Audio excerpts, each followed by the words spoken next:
1800 سال کی آخری صدیوں میں جب دنیا یورپین طاقتوں کی گرفت میں آ چکی تھی، دنیا بھر سے کچھ یہودی سوئٹزرلینڈ میں جمع ہوئے۔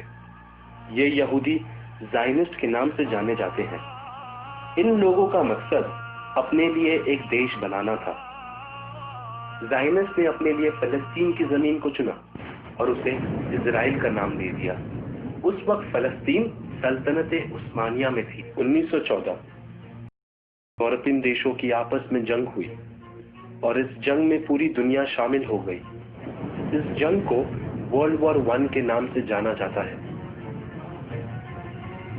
تقریباً 100 سال محنت کر کے انگریزوں نے سلطنت عثمانیہ کا خاتمہ اس لیے کیا تھا کہ ٹکڑے کیے جا سکیں۔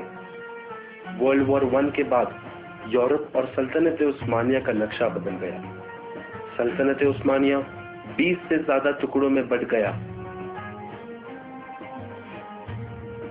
یہ ٹکڑوں کی حکومت ان لوگوں کو دی گئی جس نے سلطنت عثمانی کو توڑنے میں انگریزوں کی مدد کی تھی، جس میں سے حجاز آل سعود کو دیا گیا، عراق، سیریا، جارڈن اور ایجپٹ شریف حسین کے 4 بیٹوں کو دیا گیا۔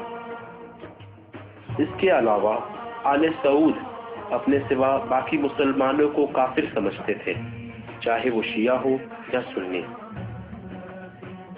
1925 مسلمانوں کی زمین چھیننے میں انگریزوں نے یہودیوں کا ساتھ دیا۔ اسرائیل کو ایک دیش بنانے کی کوششیں بڑھ گئی۔ یہ ظلم دیکھ کر سبھی عرب دیشوں نے اپنی آنکھیں بند کر لی۔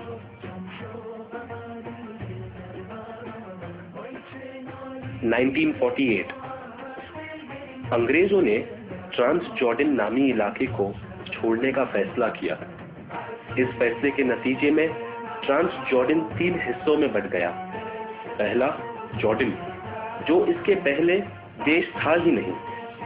دوسرا فلسطین، جو عرب فلسطینیوں کو دیا گیا۔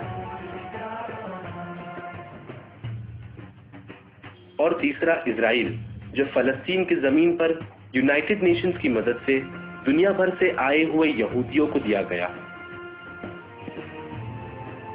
اس فیصلے کے خلاف دنیا بھر کے مسلمانوں نے آواز اٹھائی، پر سعودی حکومت نے چپ رہ کر اس فیصلے کا ساتھ دیا۔ حکومت میں آتے ساتھ ہی آل سعود نے اسلامی مقدسوں کو گرانا شروع کر دیا، جس میں سے جنت البقیع، آل محلہ، رسول خدا صلی اللہ علیہ وآلہ وسلم اور ان کے اہل بیت علیہ السلام کے گھر بھی شامل ہے۔ یہ وہی لوگ ہیں جس نے 1801 میں کربلا اور نجف پر حملہ کیا تھا اور سلطنت عثمانیہ کے مسلمانوں پر حج بند کر دیا تھا۔ مسلمانوں کا قبلہ اول آج مسجد اقصی کو بھی گرانے کی کوشش کی جا رہی ہے۔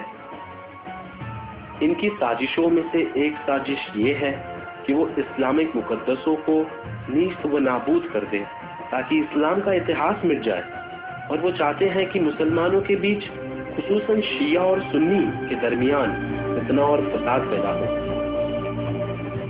آج سعودی عربیہ اسرائیلی ہتھیاروں کا سب سے بڑا خریدار ہے اور سیریا میں آتنکوادیوں کی مدد کرتا ہے، کیونکہ سیریا کی حکومت اسرائیل کے خلاف ہے۔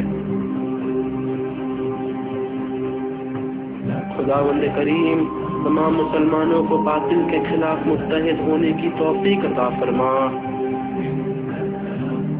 ظالم اور فاسق افراد کے چہروں پر سے مسلکی نقاب اتار کر ہمیں ان کی اصل حقیقت کی شناخت عطا فرما۔